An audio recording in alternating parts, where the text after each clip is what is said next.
At 1 o'clock in the afternoon, on the 5th of May, 1945, a prisoner at the Gusen concentration camp hears the news spreading from barracks to barracks. The Americans are at the gates. There is no cheering yet. Something different, something older and more urgent begins to stir among the men who still have enough strength to walk.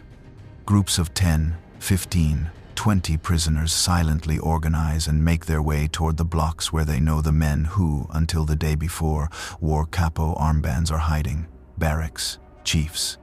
The lesser executioners of the system who for years had decided who ate and who did not, who worked in the shade and who died beneath the sun in the quarry.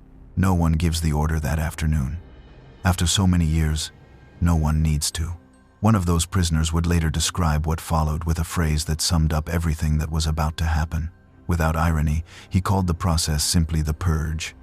For 6 years, those same men had learned to lower their eyes before a red or green armband sewn onto a sleeve, to calculate in a fraction of a second whether it was wiser to step aside for someone who only the day before had slept in the bunk beside them, but who now held the power to decide whether they would eat that night.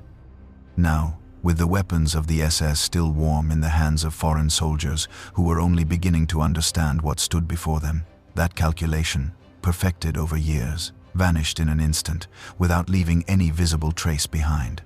This is the story of what happened during the hours and days when control of the concentration camps passed from the SS to the Allied armies, and when, in the void left between one authority withdrawing and another not yet fully established, thousands of men who had been reduced to tattooed numbers for years found, for the first time, the physical possibility of returning something of what had been done to them. This is not a story about courtroom justice. It is the story of what happened before the trials, at the precise moment when power changed hands. To understand the scale of what erupted during those hours, one must first understand against whom it erupted. The capos, a word of uncertain origin that ultimately came to designate prisoners elevated by the SS to the position of supervising their fellow inmates, were not an anomaly within the system. They were a deliberately designed part of it. The SS intentionally kept the number of its own guards inside each barracks to a minimum, and delegated everyday discipline: the beatings for failing to make a bed properly, the unequal distribution of soup, the reporting of any minor infraction to the prisoners themselves. Some capos exercised that power with restraint and even used it to protect other prisoners discreetly. Others turned it into an instrument of cruelty that, according to dozens of survivors, sometimes surpassed the daily sadism of the German officers themselves. The capo depended on appearing ruthless in order to retain the meager privileges guaranteed by his position: a slightly larger ration, a heavier coat, the possibility of sleeping through the night without being beaten. Throughout the years the camps operated, this imposed hierarchy turned every roll call, every distribution of food and every work detail into another opportunity for humiliation and arbitrary death, often carried out by hands that spoke the same language as the victims and belonged to men who had slept in the neighboring bunk only months earlier. It was that closeness, that daily betrayal committed by someone who also wore a number sewn onto his uniform, that fed a fury for years, a fury that had no possible outlet while the SS retained control of the barbed wire. At the precise moment that control disappeared, the fury ceased to be hypothetical. The museums and memorials built on the grounds of these camps in the decades that followed have, for the most part, chosen to devote only a passing mention to this particular chapter of their histories. They have preferred to focus their exhibitions on the years during which the extermination system operated and on the judicial proceedings that followed. At Gusen, an understated plaque mentions the days of chaos after the departure of the SS without providing details about names or methods. At Mauthausen, the oath read aloud on the 16th of May, 1945, occupies a central place in the site's official narrative. While the lynchings of capos that had taken place 11 days earlier appear, when they appear at all, as little more than a footnote in the general chronology of the liberation. This imbalance between what happened and what is told is not the result of a deliberate concealment, but of a genuine narrative difficulty. Any institution devoted to preserving the memory of the victims of Nazism faces a real problem when attempting to explain that those same victims, at the moment they ceased to be victims, also became, however briefly, the executioners of other human beings. Guides who today lead school groups through Gusen or Mauthausen generally mention the episode only when a visitor asks about it directly. When they do, They describe it with the same caution they would use for any other uncomfortable chapter in a history that, taken as a whole, allows neither heroes without contradictions nor villains without exceptions. Number Buchenwald, the uprising that came first. Buchenwald possessed one distinctive feature that no other major camp entirely shared. By the time American troops reached its gates, the prisoners themselves had already seized control. Since 1943, an underground resistance committee made up primarily of German, Czech and other communist political prisoners who occupied minor administrative positions within the camp had spent years secretly building a communications network, assembling a concealed cache of weapons taken from the workshops where they performed forced labor, and preparing a detailed plan for the day when the SS attempted to evacuate or liquidate the inmates before the Allies arrived. On the 7th of April 1945, as American forces advanced from Gotha, the SS began evacuating the camp. The Resistance Committee responded with systematic obstruction. Orders were deliberately misplaced, lists were delayed, and prisoners who were supposed to be included in the marching columns were hidden. Those actions saved several thousand lives over the course of that week, although approximately 28,000 prisoners were nevertheless sent westward, 1 in every 3 of whom died before the war finally ended. On April 11, with artillery fire already audible in the distance, an SS officer used the camp loudspeaker to order all SS personnel to leave the compound immediately. Almost all of them obeyed. The Resistance Committee, which had been waiting for exactly that moment, activated its plan. Armed groups of prisoners stormed the guard towers, seized control of the camp's strategic positions while encountering almost no resistance, and organized combat patrols that searched the surrounding forests and villages for SS guards who had attempted to hide. Some were still wearing their uniforms. Others had disguised themselves in prisoners' clothing stolen from the camp stores. That afternoon, the patrols captured 76 SS men and took them to the camp prison building. Several were beaten so severely by enraged prisoners that they died from their injuries before American troops arrived at around 5 in the afternoon to confirm what was already a fact.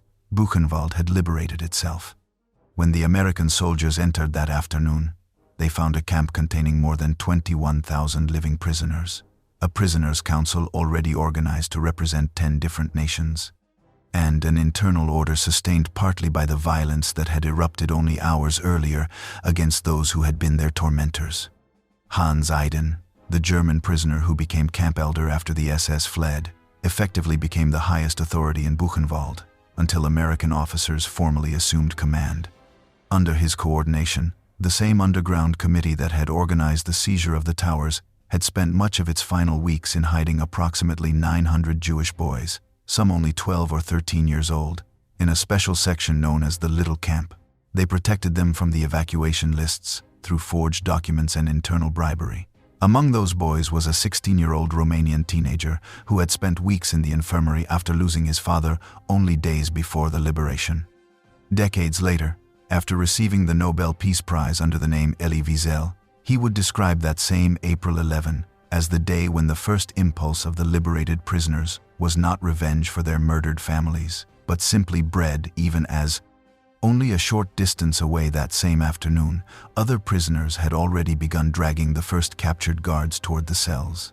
8 days later, during the first ceremony held in memory of the camp's dead, the survivors read aloud an oath promising to continue the struggle until the last guilty man had been brought before the judgment of the peoples. That oath coexisted, without anyone pointing to it as a contradiction, with the still fresh memory of the 76 men captured the previous week. 2 years later, in August 1947, an American military tribunal held in the former facilities at Dachau sentenced 22 of those responsible for Buchenwald to death, including its former commandant, Hermann Pister. Ilse Koch, the wife of the camp's first commandant, who had been accused by former inmates of collecting objects made from tattooed human skin, was among those prosecuted at the same trial. By then, the 76 men beaten to death in the cells at Buchenwald appeared in no judicial file. No one had tried them. No one had defended them either. Number Gusen and Mauthausen. The hour of the capos. At Mauthausen and its satellite camp Gusen, on the banks of the Austrian Danube, events unfolded differently, at a slower pace and, in some respects, with even greater brutality. On the 3rd of May 1945, the last members of the SS abandoned the complex, leaving formal control in the hands of a handful of elderly Viennese firefighters who could scarcely hold a rifle. An international prisoners committee, formed during the final weeks of April, assumed de facto control of the camp while awaiting the arrival of Allied troops. That wait lasted 2 full days. On May 5, an American reconnaissance unit reached Gusen and Mauthausen, but the main body of troops units belonging to the 11th Armored Division of the 3rd Army would not arrive until the following day. During that interval, with the armed guards reduced to a handful of old men incapable of enforcing order, thousands of prisoners left Gusen in search of food. They did so despite radio instructions issued by Eisenhower himself, telling them to remain in their barracks. Of the approximately 21,000 prisoners present on May 5, only around 3,000 remained the next day, most of them sick or too weak to move. On May 16, during a ceremony held on the roll call grounds of the main Mauthausen camp to bid farewell to the Soviet prisoners returning to their homeland, members of the International Committee read a text that would later become known as the Mauthausen Oath. In it, survivors from some 20 different nationalities pledged to build a world of free men upon the ruins of what they had endured. The text did not mention and did not need to mention what had happened only 11 days earlier in the barracks at Gusen. Everyone present already knew. It was during those hours that, in the words of the International Prisoners Committee itself, later recorded by the local police, a hatred accumulated over years erupted against the capos, the prisoner functionaries who had exercised authority over others through the direct delegation of the SS. A witness named Boris Bekes described what happened in one of the blocks. A group of Russian prisoners burst into the room where the barracks chief was hiding, a man known for beating non-German inmates for the slightest infraction. They dragged him outside, tore off his clothes, beat and kicked him while each of those present sought, in his own way, to release some part of his accumulated rage. Finally, according to the same account, a young Russian prisoner picked up a chair and smashed it over the man's head with all the strength he had left. Not every capo lynched that afternoon had committed serious crimes against his fellow prisoners. Some historians who later reconstructed the events agree that once the fury had been unleashed, it did not distinguish precisely between those who had systematically tortured others and those who had simply occupied the wrong position at the wrong moment. It was later described as a period lasting several days, marked by chaos and lynch law, and documented almost exclusively through survivors' memories, because no military photographer arrived in time to record it. A local police report written in the following days stated that between May 5 and May 6, a hatred suppressed for years erupted violently against the capos, and that numerous prisoner functionaries, not all of them guilty of crimes against their fellow inmates, were killed by enraged crowds of prisoners. Another survivor would later recall that although the process was brutal, it possessed an internal logic recognizable to those who carried it out. Every block and every barracks had its own mental list of names, assembled through months of silent observation, who beat prisoners for his own pleasure, and who did so merely to survive within a system that left very few genuine alternatives. At the main Mauthausen camp, according to the later testimony of a British prisoner named Anthony Faramus, some groups of inmates even improvised a rudimentary form of trial before executing the guards and capos they managed to capture. An accusation would be spoken aloud, followed by a verdict delivered in front of the assembled prisoners before the sentence was carried out.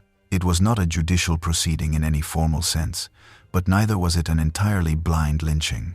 In most cases, it was an attempt by men who had been deprived of any agency over their own lives for years to reproduce, however crudely and violently, the appearance of a legal process before deciding the fate of another person, as though, even at the height of their fury, they needed to prove to themselves that they were not acting exactly like the men who had imprisoned them. The commandant of the complex, Franz Ziereis, was not there that afternoon. On May 3, he had fled with his wife and 3 children to a hunting lodge on the Payern mountain in southern Austria, convinced that he could wait there until the storm had passed. For almost 3 weeks, as the world learned the scale of what had been uncovered at Mauthausen, Ziereis remained in hiding. On May 23, an American patrol accompanied by former prisoners who were helping search for fugitives located the lodge. Ziereis attempted to escape disguised in the clothing of a Tyrolean peasant. He was ordered to stop 3 times. He did not. A soldier opened fire and struck him with 3 bullets in the back. Gravely wounded, he was taken to the American Field Hospital, established in the former SS barracks at Gusen. That night, as he lay dying, He was questioned for several hours by American officers and by former camp prisoners who had asked to be present. Knowing that he was going to die, Zierreis described in detail that surprised even his interrogators, the workings of the system he had commanded for 6 years. The gas chamber disguised as a shower room, the mass executions in the quarry, the dog trained to tear prisoners apart, and the approximate number of dead, which he himself estimated at several tens of thousands. He died the following morning, the 24th of May 1945, without ever having been tried by a court. His body was returned to the Gusen camp, where former prisoners hung his corpse from the perimeter fence, in the same place where for years he had decided which prisoners would live and which would die. In March 1946, an American military tribunal convened at Dachau tried 61 members of the Mauthausen staff who had been captured alive. 58 were sentenced to death and 3 to life imprisonment. Among those executed was the physician Eduard Krebsbach, nicknamed Dr. Injection by the prisoners, who had been responsible for ordering the construction of the gas chamber Zierreis had described on his deathbed. Krebsbach was hanged at Landsberg prison on the 28th of May 1947, almost exactly 2 years after the man whose orders he had carried out died without trial, felled by bullets in the back and by the fury of those who had survived long enough to see him fall. Number Dachau. The fury the soldiers did not stop. At Dachau, on the 29th of April 1945, the violence of the prisoners did not occur separately from that of the liberating soldiers. The two became intertwined in a scene that military photographers recorded extensively. Hours before the troops crossed through the main gate, those same soldiers had come upon a train of 39 cars standing beside the camp railway line. It contained more than 2,000 bodies belonging to prisoners who had been evacuated from Buchenwald weeks earlier and had died of hunger and thirst during a journey that never reached any meaningful destination. The soldiers who opened those railway cars entered the camp only minutes later with the sight still fresh in their minds. According to several of them, that image weighed as heavily on their reaction as anything else they would see inside the compound. When troops of the 3rd Battalion, 157th Infantry Regiment, opened fire on the last SS guards positioned in the towers and the guards surrendered, something also broke among the prisoners watching from behind the wire. Walenty Lenarczyk, a Polish prisoner who survived to give testimony years later, described the precise moment when the habit of submission collapsed.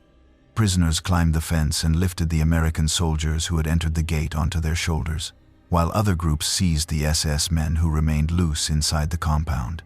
The first of those guards attempted to force his way through a pair of prisoners. He failed. The prisoners' courage, Lenarczyk recalled, grew within seconds. They knocked the man down, and afterward no one could determine whether he had been trampled to death or precisely how he had died, but he was dead. Lenarczyk would later describe that day, without ambiguity, as his second birthday. Elsewhere in the camp, SS men, capos, and informers were beaten beyond recognition with fists, clubs, and shovels taken from the tool sheds. The military chaplain David Max Eichhorn, who witnessed part of the scene, later wrote that they watched it with less emotion than they would have felt watching someone beat a dog, a statement that revealed more about the moral exhaustion of that day than about any genuine indifference. No American soldier intervened to stop the prisoners. Some, in fact, handed weapons to inmates who were in better physical condition and allowed them to guard the captured German officers as they saw fit, a gesture that amounted, in practice, to authorizing what followed. The result of that tacit authorization was that, between the German soldiers executed by the Americans that day in the coal yard and beside the death train, and the guards, capos and informers beaten to death by prisoners inside the compound, it became impossible from the beginning to determine precisely how many deaths belonged to each group. Colonel Charles L. Decker, who was assigned to investigate the incident several months later, closed the case without charges. He acknowledged that a violation of international law had technically taken place, but concluded that under the conditions encountered by the first soldiers and prisoners that afternoon, no effort should be made to establish individual responsibility. Although Decker's reasoning was written specifically in relation to Dachau, it ultimately became a kind of unwritten template for the other investigations that touched, however indirectly, on former prisoners' involvement in the deaths of their captors. No later military file concerning Buchenwald, Gusen, or Ebensee contains any serious attempt to identify by name the prisoners who had beaten a capo or an SS guard to death during those first hours. The implicit logic never formally declared as doctrine but consistently applied was the same one Decker had put into writing. Under the circumstances, the effort was not warranted. That same logic of exceptional circumstances, applied tacitly by different military officers at different camps without any prior coordination between them, reveals how the magnitude of what was discovered in each camp was enough, at least on that occasion, to suspend the usual procedures of military justice. No army manual explained what to do when the victims themselves took justice into their own hands, before the soldiers had even finished comprehending what lay before them. The officers who wrote those reports improvised, case by case, an answer that no regulation had taught them to provide. One survivor, Jack Goldman, later summarized what that day meant from the opposite side of the experience. He remembered that as soon as the Americans arrived, they began taking down the prisoners' names. For the first time in years, he said, they stopped being numbers and became people with names again. The two scenes, the lynching and the restoration of identity, took place that same afternoon, only yards apart. The composition of the guard forces during the final hours at several camps added another layer of complexity. At Dachau, a large proportion of the garrison captured that afternoon were not long-serving German SS men, but Hungarian Waffen-SS recruits and members of the SS's own penal formations, young men, many of them forcibly conscripted during the final months of the war, who in some cases had been posted to the camp for only a few weeks. For the prisoners who captured them that afternoon, that distinction was irrelevant.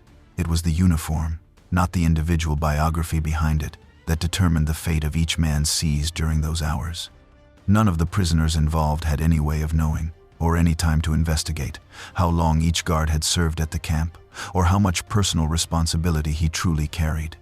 After years of being treated as an undifferentiated mass of numbers, the distinction between a 6-year veteran and a 6-week recruit ceased to matter at the moment when the uniform became the only evidence available. Martin Weiss, Dachau's final commandant, had fled the camp days before the Americans arrived, leaving nominal command in the hands of a young SS officer who became one of those executed that afternoon. Weiss was captured several weeks later, tried at Dachau itself in November 1945 alongside 39 other members of the camp staff, and sentenced to death. He was hanged in May 1946 after a complete judicial process. With a signed sentence and a defense attorney at his side, exactly the kind of justice he himself had never offered to any of the prisoners who passed through his hands. Number Ebensee, the revolt that came in time. At Ebensee, a satellite camp belonging to the Mauthausen complex, the sequence of events took a different form. It was driven almost entirely by a collective decision made by the prisoners themselves, a decision that probably saved their lives. On the 4th of May 1945, with American troops already approaching, the camp commandant assembled the inmates and announced that they had, in his own words, been sold to the Americans. He told them they must immediately take shelter in the underground tunnels they had spent months excavating for the construction of military installations, supposedly for their own protection. The prisoners had long suspected that those same tunnels had been prepared with explosives so that they could all be buried alive at once. They refused as a group to enter. Their suspicions were not unfounded. For months, prisoner labor details had watched trucks carrying materials unrelated to any visible construction project enter and leave the site, and several prisoners working in the supply stores had spread word that the cargo consisted of explosive charges. They remained in their barracks despite the threats. Hours later, explosions were heard from inside the tunnels. The charges had been detonated anyway, but there was no one inside to kill. The following day, May 5, the prisoners awoke to discover that the SS had completely abandoned the camp during the night, leaving behind only a group of elderly Germans armed with rifles who belonged to the territorial militia. It was then, during the hours separating the flight of the SS from the arrival of the American 3rd Cavalry Reconnaissance Squadron on May 6, that the prisoners at Ebensee identified and executed 52 internal camp functionaries who had actively collaborated with the hierarchy imposed by the SS, capos, block elders and work detail foremen who had decided, day after day, who received a little more food and who was sent into the tunnels to die. When the American soldiers finally crossed through the entrance, they found men so emaciated that they could barely remain standing, and a camp where the score with their internal tormentors had already been settled by the prisoners themselves. The soldiers did not find the man who had turned Ebensee into one of the most feared subcamps in the Mauthausen system. Georg Bachmeier, the camp leader known for setting his trained dog, Lord, on prisoners who had been tied up and rendered defenseless. Bachmeier had fled before the Allies arrived. On the 19th of May, 1945, 2 weeks after the liberation of Ebensee, he took his own life after killing his wife and children, thereby escaping, by his own hand, any possibility of facing either a court or the prisoners who would have wanted to judge him themselves, a fate decided by neither justice nor revenge. Number the camps where control did not collapse. Not every camp experienced a similar sequence of events. At Bergen-Belsen, liberated by British troops on the 15th of April 1945, after a truce negotiated directly with the SS to prevent the spread of a typhus epidemic, the British Army maintained much tighter control over the situation from the first moment. This was partly because it arrived with the discipline of a fully functioning military unit, and partly because the prisoners themselves, devastated by disease and extreme starvation, overwhelmingly lacked the physical strength necessary to organize any form of collective reprisal. The camp commandant, Josef Kramer, known as the Beast of Belsen, greeted the first British soldiers in full uniform, and with an attitude one military photographer later described as arrogant to the very end. He was immediately arrested and placed in military custody before any group of prisoners had the physical opportunity to decide his fate themselves. He would be tried months later at Lüneburg and executed in December 1945 with due process, legal representation, and a signed sentence. At Auschwitz, liberated by the Red Army on the 27th of January 1945, the situation was different for another reason. The SS had evacuated the overwhelming majority of the prisoners weeks earlier in the death marches, leaving only around 7,000 inmates in the complex. Most were too ill to organize any kind of collective action against their former captors, nearly all of whom had already departed before Soviet troops crossed the entrance. At Buchenwald, on May 6, after the American troops had already withdrawn from the area following the initial liberation, 800 guards belonging to the Vienna Fire Protection Police were taken as prisoners of war by the same unit that had liberated Gusen. According to the minutes of a meeting of the Mauthausen International Action Committee recorded that same day, their removal left behind a power vacuum that affected both the prisoners and the immediate surroundings of the camp until reinforcements arrived. Not every guard met the same fate as those who fell into prisoners' hands during the first hours. Those formerly captured by regular army units, escorted and registered according to ordinary military procedure, had a far greater chance of surviving to face a court than those who, even for a matter of minutes, were left entirely at the mercy of their former victims. These contrasts reveal something important about the nature of what occurred at Buchenwald, Mauthausen, Gusen, Dachau, and Ebensee. The prisoners' violence against their guards was neither uniform nor automatic. It depended on a specific combination of factors: the physical strength the inmates had left, the speed or delay with which Allied authority established itself, the presence or absence of an existing underground organization capable of channeling that energy, and the simple chance of which guards happened to remain trapped inside the wire at the precise moment control changed hands. None of these episodes was driven by a single national group. At Gusen, testimonies collected afterward describe Russian, Polish, Spanish, Republican, and French prisoners acting side by side in the same reprisal groups.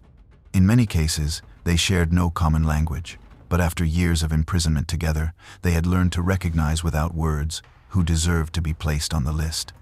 At Buchenwald, the underground committee that coordinated the seizure of the guard towers brought together German communists, Czechoslovaks, Frenchmen, and prisoners from approximately 10 different nationalities under a single improvised command structure. That diversity undermines any interpretation that attempts to reduce what happened to a specifically ethnic or national outburst. At each of these camps, it was a shared response by men who had been stripped for years of every individual distinction except their prisoner number, and who, during those final hours, found in that common experience the basis for collective action. The language they shared that afternoon was not Russian, Polish, French, or the German of their captors. It was the common language of hunger, humiliation, and stolen years. And that language required no translation from one barracks to another. Number, the weight of what was never tried.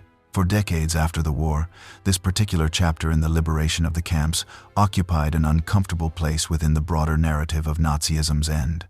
Documentaries, textbooks, and much of post-war historiography preferred to focus on the image of the Allied soldier as a pure liberator, and the prisoner as a passive victim rescued from death. There was no place for a third image that fit neither category, that of the prisoner himself becoming, even for a few hours, an executioner. Only during the final decades of the 20th century, when historians began systematically examining military investigative files and unpublished survivor memoirs, did the events at Gusen, Buchenwald and Ebensee begin to be reconstructed in any detail. No prisoner was ever prosecuted for the deaths that occurred during those hours of lawlessness at Buchenwald, Gusen, Dachau, or Ebensee. The Allied tribunals, both the investigation into the events at Dachau and the courts that later tried those responsible for Gusen and Mauthausen, in 1946 and 1947 concentrated entirely on the crimes committed by the Nazi apparatus during the years the camps operated, not on what had happened in the hours immediately after that apparatus collapsed. The implicit distinction behind that decision, never openly expressed in any official document, appeared to be that years of systematic torture and hours of spontaneous reprisal belonged to different moral categories, although no prosecutor ever dared to say so in those words. The survivors who participated in those episodes later carried very different judgments about what they had done. Some remembered it with the same matter-of-fact certainty with which Lenarchik described the day Dachau was liberated as his second birthday, as the necessary closing of a cycle of humiliation that had lasted for years. Others, particularly those who took part in the lynching of capos at Gusen, would later admit to a certain unease when remembering that not everyone beaten that afternoon had truly been guilty of serious crimes, and that once fury had been released, it did not always distinguish clearly between those it struck. When the International Military Tribunal convened in Nuremberg in November 1945 to try the principal leaders of the Nazi regime, none of the Allied prosecutors even mentioned what had happened in the hours following the camp liberations. It was not their task. The tribunal's mandate was to judge the planning and execution of war crimes and crimes against humanity committed by the apparatus of the German state, not the improvised reprisals carried out by victims against their immediate tormentors. Yet the institutional silence surrounding that particular chapter helped relegate it for generations to the status of a marginal anecdote, when in fact it reveals something essential about the residue left in survivors by a system of dehumanization sustained over years. What none of those later accounts disputes is the central fact. For years, these men had watched, without any possibility of resistance, as their captors decided with complete impunity who would live one more day and who would not. When that impunity was reversed, even if only for a few hours and under circumstances no court wished to investigate fully, it operated with the same absence of intermediaries that had characterized the original system. There were no judges, no lawyers, and no appeals, just as there had been none when those same guards decided, with a gesture of the hand on a selection ramp or in a soup line, who deserved to remain alive. Many of the prisoners who took part in those hours of reprisal later carried a kind of memory unlike that associated with any other moment of their captivity. It was not the memory of having been victims, a role they knew well and had spent years processing in one way or another. It was the memory of having exercised, even for a few minutes, the same absolute power over another human being's life that had defined their captors for years. Some survivors interviewed decades later admitted that this particular memory, more than any other, was the one they found most difficult to share even with their own children, not because they were ashamed of the violence itself, but because of the difficulty of explaining the exact mixture of justice, fury, and something resembling relief that they had felt at that moment. The question of whether what happened during those hours was justice or revenge has accompanied the episode from the first recorded testimony to the most recent book written about it, and it will probably never receive a definitive answer. Perhaps the question itself assumes a distinction that did not exist at that exact moment for those experiencing it from inside the wire. For a man who has watched his bunkmates starve to death under the orders of someone who spoke his own language and slept only yards away, the difference between doing justice and taking revenge may not be a genuine difference at all, but a distinction that makes sense only to someone who has never stood on the wrong side of the fence. Franz Ziereis died without trial, shot in the back while attempting to flee. The 76 men captured at Buchenwald were beaten to death in a cell before any judge could even set a date for their appearance. The 52 collaborators identified at Ebensee were executed by their own victims, during the brief interval between the flight of their superiors and the arrival of an army that might, perhaps, have offered them a different fate.